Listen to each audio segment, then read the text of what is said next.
Yerp! Welcome to another live episode of the pregame show of the Pride podcast. On today's episode, we're going to talk about the inactives. We're going to give our keys to victory. We're going to give our bold predictions, scoring predictions, and we also give our locks of the week. All now on our pregame show. You earn that win. No matter what you say, you earn that win. And they're 7-2 right now. And they came to Los Angeles and played a great, fun football game with the Chargers. Just nonstop. I moved through the live, babe. Since 12 to play been hot just to show you the time frame. There's like Kirby Joseph with a big-time grab, and the Lions showtime for the Lions. I'm in the by myself. Know it's 100 more niggas outside. Know they gon' rap to the turns, fakes the give, sends the just touchdown Detroit Lions. Blocked right. I put a lot on myself. And then for Richard Miller. Oh, baby, what a run! They're doing something I don't think this generation of Lions fans has ever seen before. Had some troubles, put that shit in the sky. Thought the angels know the devil would try. It's so hot, you thought Paris Hilton just said it. When we come out, we can't help it, we damage. After party, astro world at the planet. Laid them out, but they didn't understand it. When I'm home, know that I fuck on a Grammy. It is up and it is. He got it! That's a victory for the Lions on the final play of the game. Every week is different, and you don't know what it's going to take to win the game. We did what we had to do to win the game. That's what good teams do. Let's go! I am hype. Let's go. Let's go. Let's go, Lions. Welcome to the pregame show. I am your host, Tyler. And joined by my two guys, as always, Mr. Malcolm Hart. Beer. Boys, how we feeling? I'm ready to run through a damn brick wall, man. That video got me so hyped, man. Shout out to is it Carlos Production? Carl right? Collins. Carl Collins. Shout out to Carl Collins, man. Go follow him on Twitter. Man, that dude he got me hyped, bro. I'm ready to go. What's up, Malcolm? Woo! Yo, let me tell you something. I purposely do not watch the videos when he drops it, just so I can have this reaction when we have our live show. I don't watch the video at all until we play it today. And I get the same reaction every time. Yeah, every time. Like, I get the same reaction. I'm ready. Man, Shit. it's so Pat me good. up. It's so good. Let's watch it again. You earn. No, we're not doing that. I was like, what are you doing, Zach? I did that complete freestyle. Let's watch it again. What you doing? Man. All right. That was electric. That was good. All right. Let's get to the inactive for both of these teams. Let's start off with the Bears inactive. Up here, go ahead. Read off the Bears inactive. Yeah, let me just pull it up. I got you right here. Wide receiver Velus Jones Jr., defensive back Quindell Johnson, linebacker Mika Baskerville, defensive lineman Dominique Robson, quarterback Nathan Peterman, who Tyler loved when he was coming out, linebacker Noah Sewell, and offensive lineman Jatir Carter. Sorry, Tyler, your boy's inactive today. It's all good though. I just found out as of right now that I was a big Nathan Peterman fan, but okay, cool. All right, Malcolm, what's the Lions' injury report looking like right now? Yerp. So, the Lions inactive. We have defensive lineman Isaiah Buggs. He's inactive. Cornerback Stephen Gilmore. He's inactive. Wide receiver Antoine Green. He's inactive. Guard Jonah Jackson is a big one. He is inactive. Defensive lineman Broderick Martin. He is inactive. Linebacker Trevor, and I'm going to get his name right one day. Nowaski. He's inactive. And defensive lineman Levi Onzarike. He is inactive. Europe. There you go. The Lions are healthy. I mean, outside of Jonah Jackson, you are healthy. You're getting the Donovan People-Jones debut today versus the Bears, so you get to see that. So the minus and subtract, you're getting no Antoine Green, but I'm excited to see what DPJ could do on the field today and see how much they get him involved. Defensive tackle, a little thin, but they elevated a guy from the practice squad that I cannot think of his name right now. Pierre, do you know the guy's name? Yeah, Quinton Bohanna. He started 9 games for the Cowboys last year. They released him in the preseason because he suffered a hamstring injury. But I don't know if it's a concern with Broderick Martin or kind of like you said, it's still that crack pot. He's still sizzling, so we'll see what happens. Yeah, with Broderick. But Bohanna so the only 3 defensive tackles are active. Benito, Aleem McNeil, and Bohanna, yeah, because he's making his Lions debut because there is no Martin, obviously. Bugs is dealing with the illness, and then which he could be missing some time. Campbell said he's not sure if he'll be back Right. versus the Packers. We'll see what happens with Bugs. That's what it is. It's an illness that he has. I don't know what it is, bro. It could be I mean, So I don't know what kind of illness it is. It is an illness, but we don't know what type of illness. Yeah, they asked Dan Campbell. Like, he said he was in the hospital getting some stuff checked out. So might be a little more serious than like just like a little cold or flu or something like that. Oh, shit. So hope he's okay, you know. So hopefully everything's okay with him. And yeah, he hasn't been in the building all week. So hopefully everything's the best for Isaiah Bugs, and hopefully we can get him back on the field very soon. But yeah, you are thin at defensive tackle, and you have a guy that was making his Lions debut today. So we'll see how it goes. I want to talk about this Lions offensive line, though, because there is no Jonah Jackson. And, we had a good portion of the season without Jonah Jackson. We had the Baltimore, the Tampa game, pretty much before the bye, where Jonah wasn't playing. And then he came back last week, and now he's back on the injury report, and now he's missing another game. Big V gets placed on IR early on this week. What are you guys expecting to happen with this Lions offensive line? Who do you expect to fill in for that spot? And do you expect any moves or switches in this offensive line? Sorsdale, I think maybe Graham moves to the left side and then Sorsdale to the right, because he's played, I think, exclusively at right guard, if I'm not mistaken, with the Lions. Yeah, I think he's been only on the right side as well, because even he hits play tackle that one game, I think, versus the Falcons when everyone was going out and Decker was hurt and so was playing the left side. So, yeah, he has only played exclusively the right side. So that could be maybe a minor switch up where, you do move Graham Glasgow, who's been very versatile all year. He's played left guard, right guard. He's even played center. So maybe you do that and get Sorsdale in a comfortable position that he's been in at right guard. Or maybe you just don't move anything at all and you feel comfortable with plugging in Sorsdale at left guard. Either way, I don't think it's too much of a big deal with missing Jonah this game. Obviously, you wish he was out there. But I think you feel pretty confident with filling in Sorsdale. Like, you're only missing one offensive line piece. You're not like you're missing multiple pieces.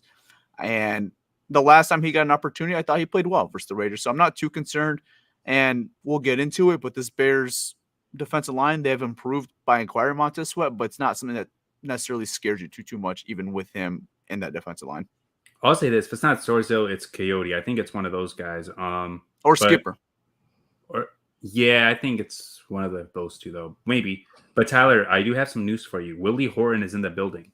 Oh, 1968 Tigers champion right there, Willie Horton. Do you know who Willie Horton is? Yes, he's a Tigers legend. Did you know that before I said that? Yeah. Oh, okay. So why do you think I told you Willie Horton's in the building? All I know he's a Tigers legend. That's all I know. No, I'm bullshitting. I did not know who he was. Malcolm, do you know a current Tiger on the team right now? Yeah, fucking shit. The pitcher, that dude. Yeah. That dude, yeah. We're not here to talk Tigers baseball. I would love to do that right now. Tell me your thoughts on the Lions offensive line. That's more your forte. I think Pierre's right. I think it's gonna be either Coyote or Sorsdale. Either or. I think you're gonna get help from Frank Ragnow, no matter who it is. I think it's not going to be that much of an impact. I think they'll be just fine. Especially, I don't think the Bears have a really strong interior up front, so I'm not really concerned. If it was going to happen any week, I'm glad it happened this week. Malcolm, speaking of legends, I know this legend, Robert Prochet, is in the house. Oh, shit. Yeah, there you go. That's a Lions legend. There you go. All right. Yeah, so I agree with you guys. I don't think the O-line takes too much of a hit. I hope it's Sorsdale, honestly. I'd rather prefer him over Oshika. I think Oshika's gotten his opportunities. I've just not been impressed every time he's been out there. He's not good in pass, bro. He's better as a run blocker, but he's not. I don't know. Yeah, I hope it's Sorsdale. But hopefully we might get that update as we're doing the show. So if we do get anything, we'll bring it up. We'll update you guys. All right, now going on to the whole as an offense, this is pretty much as healthy as you get. Now you got DPJ back out there who was missing last week. You got your whole receiving core intact. You got both your running backs intact. They're playing at home, which I got the update right now as we said that. Kobe Sorsdale appearing to start at left guard right now. So there you go. So basically, so they're playing him at left and Graham's on the right. Still on the right. So they're not they're not switching it up. That's interesting though. I thought he'd be on the right side. All right, let's roll. All right, so offense back going to it. This is as pretty much healthy as you're going to get. Your running back room is in full tack. Your receiving core is in full tack. You're at home. You're playing a division game. Is it going to be one of those games where Goff is just having a field day and it feels like they're playing Madden? Is it going to be one of those days, you guys think? This is a division game. I don't know. I think you know what I'm gonna say yes. I'm gonna say yes. We're at home. We're playing against the Bears. Um, they don't have a good secondary. Well, yeah, they actually do have a good. They have a good corner, but as far as like their pass defense, it's not good. Um, so yeah, I can see Golf having a really great game. What about you, Pierre? Yeah, they've given up the third most passing yards in the NFL outside of Jalen Johnson. Their two corners, Tyreek Stevenson, he's not he's struggling. He's a rookie, and then Kyler Gordon, their second year player, he's like a big slot. He out of Washington. He was second round pick last year. He's doing okay, but I think the Lions, they play a lot of zone. I think the Lions and Ben Johnson could find the soft spots in the zone.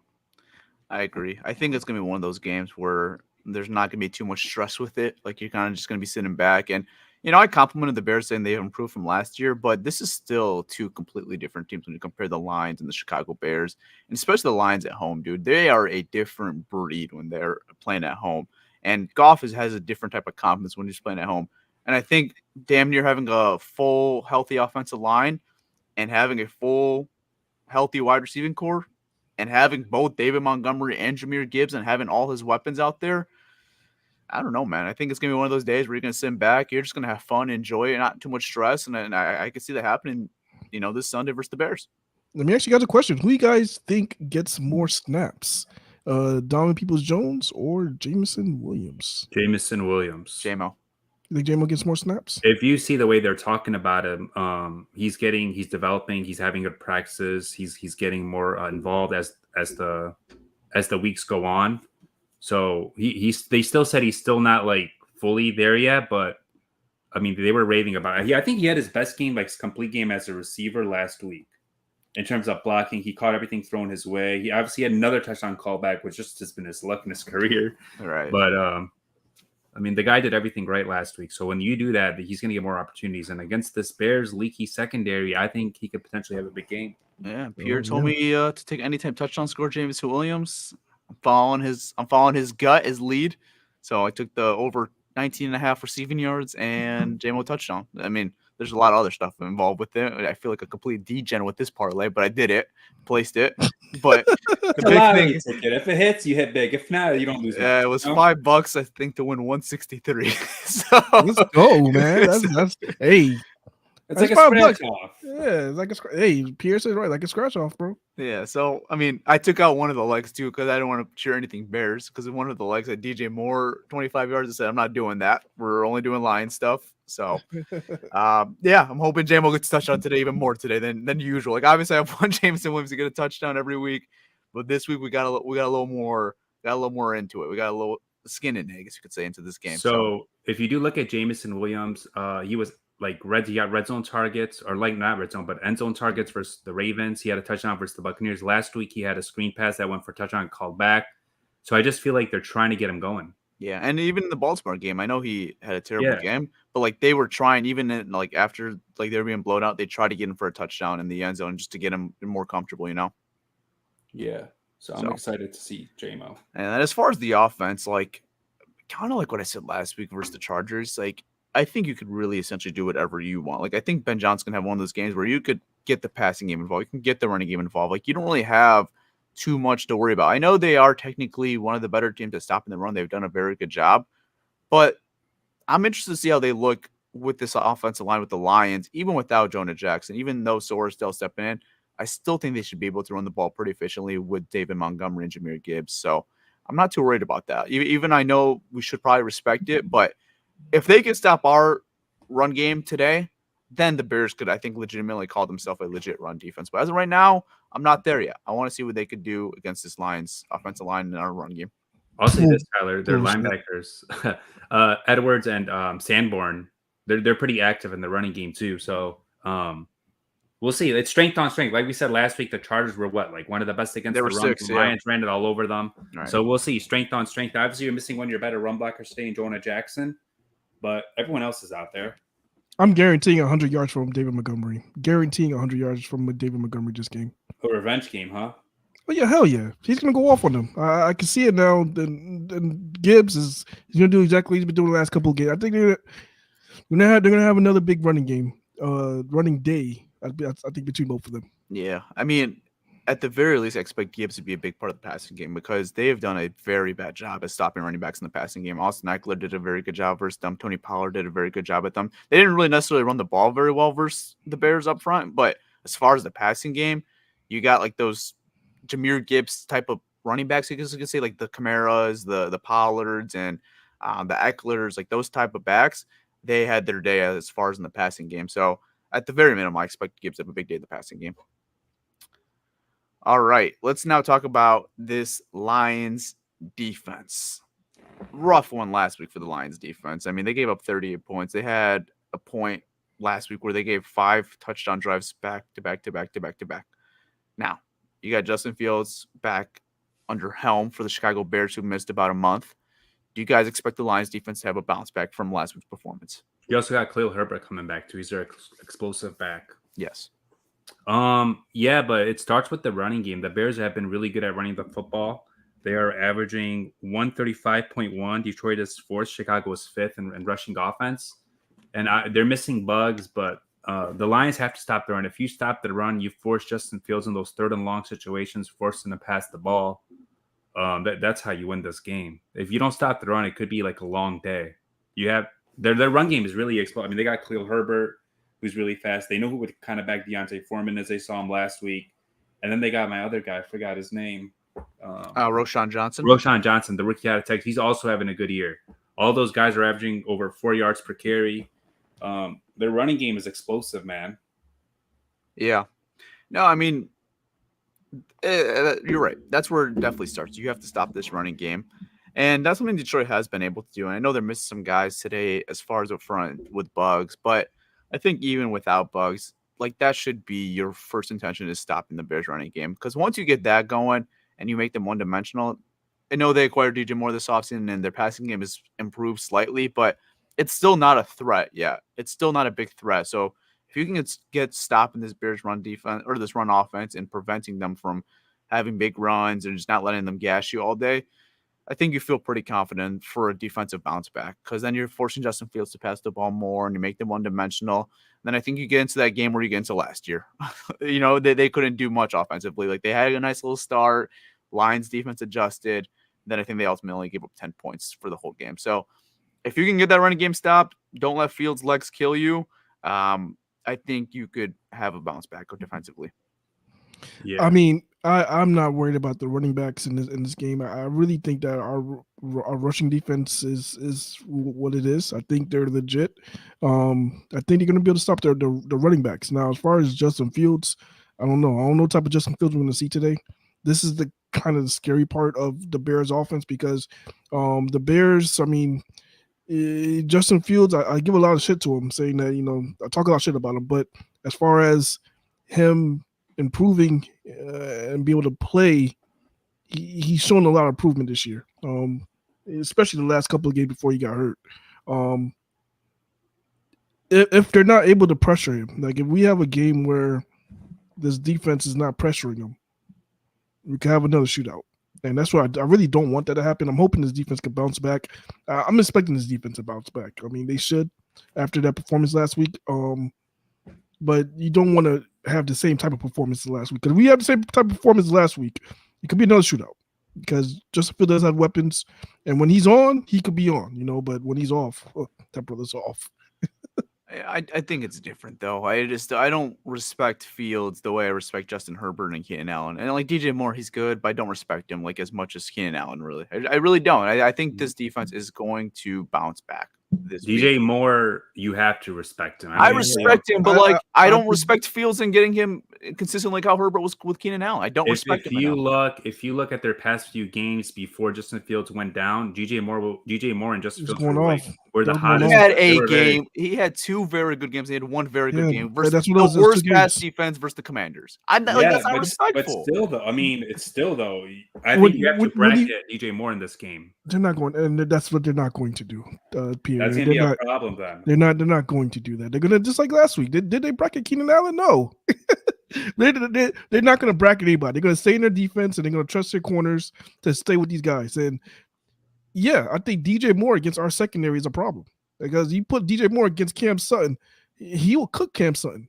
You put him against Jerry Jacobs, he'll You cook got to Jerry press him Jacobs. because he's fast. You have to press him. And that's the thing. So I mean, I hope they figure this shit out. And I hope, just like I said, I hope Justin Fields doesn't have one of those games where he's on, because if he's on, he's on, But when he's off, he shows that he's off. The way he's got to be on is get the running game involved. I don't see them getting the running game involved. And if he comes just one dimensional where he's getting a passing game involved, he might complete some passes to DJ Moore, but it's not a worry to me still. I still don't think they're going to do what they want to do. I think it's a lack of pressure. If we see the same bullshit last week where the lack of pressure, and then we have 0 sacks. You can see a game like that from Justin Fields. I'll say you this, probably though, see like that from any quarterback. I'll say this with the Bears O-line though, they've improved. They've been really good in pass pro, but a lot of that has to do. A lot of the sacks too that Fields took were on Fields. Fields actually holds on to the ball the longest, one of the longest out of every quarterback. So Tyson Bagent had the lowest sack rate compared to Fields. 2 different quarterbacks. Bagent gets rid of it fast. Fields still processes, looks, see where he wants to go, and then he gets the sack because he's holding on to the ball too long. So the Lions pass rush could get there, but you hope that it's not because Fields holding on too long. You hope they're winning their one-on-ones. Campbell mentioned that they have to win their one-on-ones up front. I mean, last week they didn't play the best O-line in pass pro, and they were not winning their one-on-ones. This week, this O-line is better in pass pro, in my opinion, than the Chargers O-line. But you respect Herbert way more than you respect Justin Fields to get the ball out faster. Of course, Justin Herbert's sure. Herbert's not going to take sacks. Herbert's is not like if he sees that pressure, he's going to throw it away or he's going to get it to a Herbert receiver. is better, but one thing with Justin Fields that you have to respect though is his speed, his athleticism. Yeah. He's an elite athlete. The kid can run like a 4.4, I think. He's fast. Right. I don't know. I'm expecting this Lions defense to have a great day, honestly. They've done it every time after one of these big games. They've bounced back to great. After the Seattle game, they didn't give any touchdowns to the Falcons. After the Ravens game, they didn't give up any touchdowns to the or they gave 1 touchdown to the Raiders. But you know what I'm saying? Like, they've done a very good job defensively after giving these big performances up. Buccaneers game gave up 0 touchdowns. Like, they've had some good games in there. Like, I think they could take care of business versus these bad teams, these bad offenses, an example. But I think it's the problem is when we start playing these good teams. But I don't think we're doing that today. So I think the defense is going to bounce back today. Yeah. That is the expectations. We are all our expectations that this defense bounce back, and that's what we're hoping for. But I just think that we just can't take these Bears lightly. I mean, that's why I said DJ Moore. Even though I could take the Bears lightly, they shouldn't be taking the Bears lightly. And me sitting on my ass on this couch, yes, I could be taking the Bears lightly. Oh man, I don't respect them. Another guy too Cole Kmet's having a good year for them too. Good for him, dude. You know what? You want my lock? They don't score over 7 points today. That's my lock. 7 points. 7 points. They don't score over 7 points today. That's my lock. I'll give you my lock. The Bears. I don't respect them. You mean that's your bold prediction? Bold prediction lock. Yeah, Matt Eberflus is a fraud. He shouldn't be a coach right now. This team sucks. I don't know, bro. They've gotten better. They really have gotten better. I think they show flashes, but they do it against bad teams, and that's the thing. Like, as far as like, Tyler makes a great point that they do it against bad teams, and when we have to perform, we perform really good against poor teams, and this is a poor team.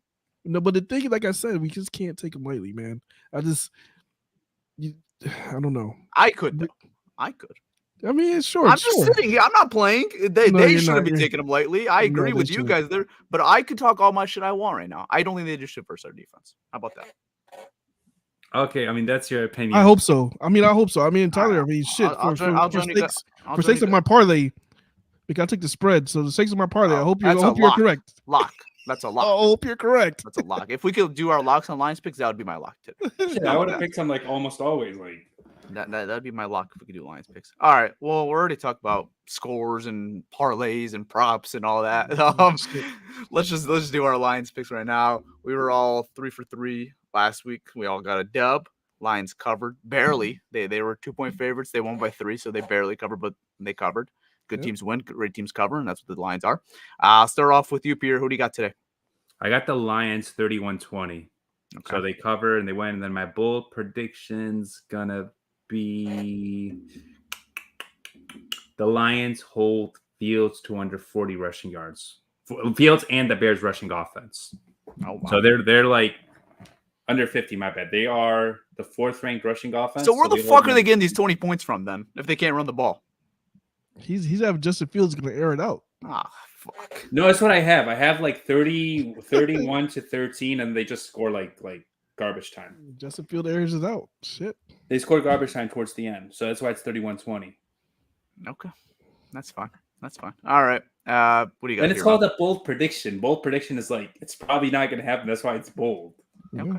Malcolm, what do you got? I have the Lions winning 34-14. My bold prediction is that Jameson Williams will have his best game as a pro. Let's go 6 catches, 130 yards, and 2 touchdowns. All right. I will follow suit with the Lions covering and Lions winning big. I'll go 32-7. They're not scoring over 7. So that's my bold prediction. They're not scoring over 7.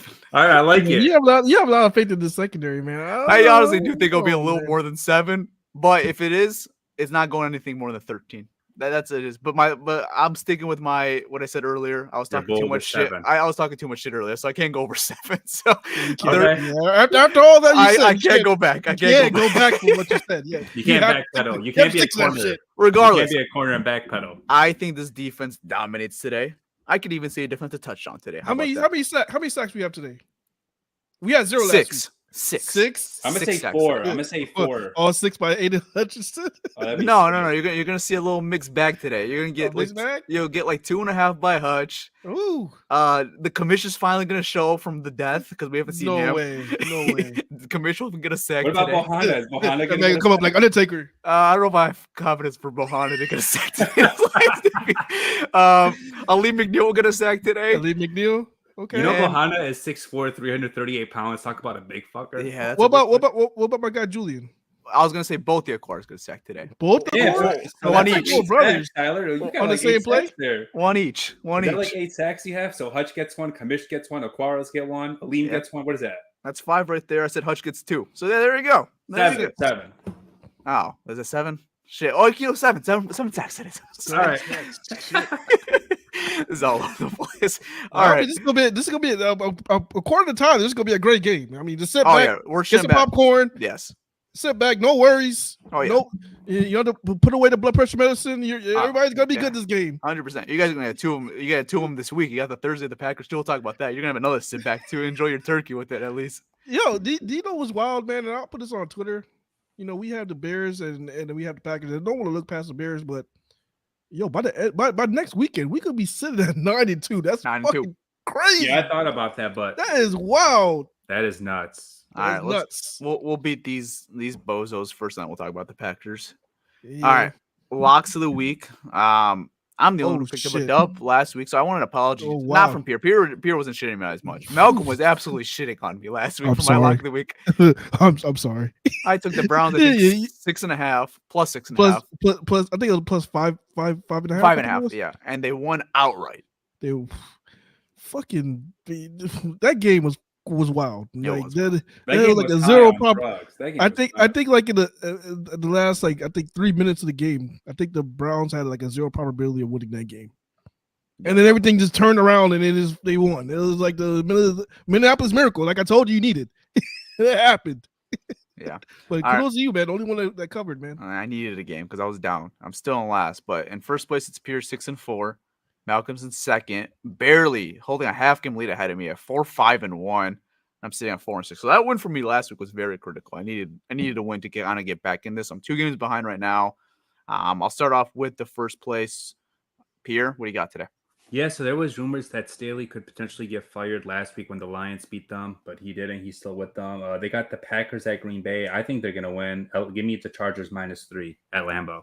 I like that one too. That was actually the one I was leaning towards of picking, but you got ahead of me, so I like that one a lot. Malcolm, what do you got? I have the Jacksonville Jaguars -6.5 over the Tennessee Titans. I like that one too. All right. I'm going with another technical underdog. I'm taking some points with me. Very minimal points, but I'm taking some points with me.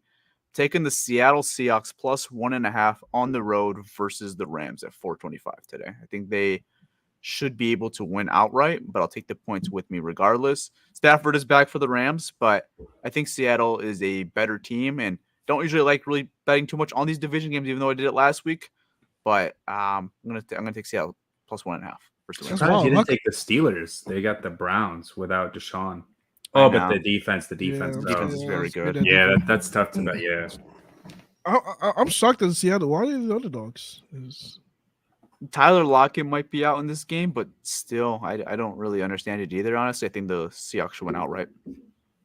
I think the Rams don't the Rams own the Seahawks as far as when they beat them this year. Yeah, they beat them week 1 this year, but I don't know. Week 1's a little weird. Obviously, you see a lot of upsets. Yeah. I just think Seattle's a better team in general than the Rams, so I'm gonna take Seattle to win. But I wouldn't be completely shocked if the Rams won this game. So I guess that game's gonna be a dogfight. I think it's gonna come down to like the last one who has the ball. I could see why the points are very close. It's basically a pick'em game, but the Seahawks are slight underdogs in this game, so I'll take that as my lock. Right. Okay, y'all. That is gonna be a wrap to this. This pregame show. We will be live on the Spaces after the game, so you guys can come join us there. That's all I got for you guys now. Let's go sit back and enjoy. I'm gonna go make my popcorn. Don't have to stress this game, and it's gonna be a very, very good time. We got less than 15 minutes, so hope you guys all enjoy. I'm out, guys. Peace. All right, guys. Like Tyler said, hopefully we come back with a dub. Now, see you guys after the game. Peace. It's your boy Malcolm, man. Yeah, man. Hopefully you get this dub, man. I'm out, man. Peace.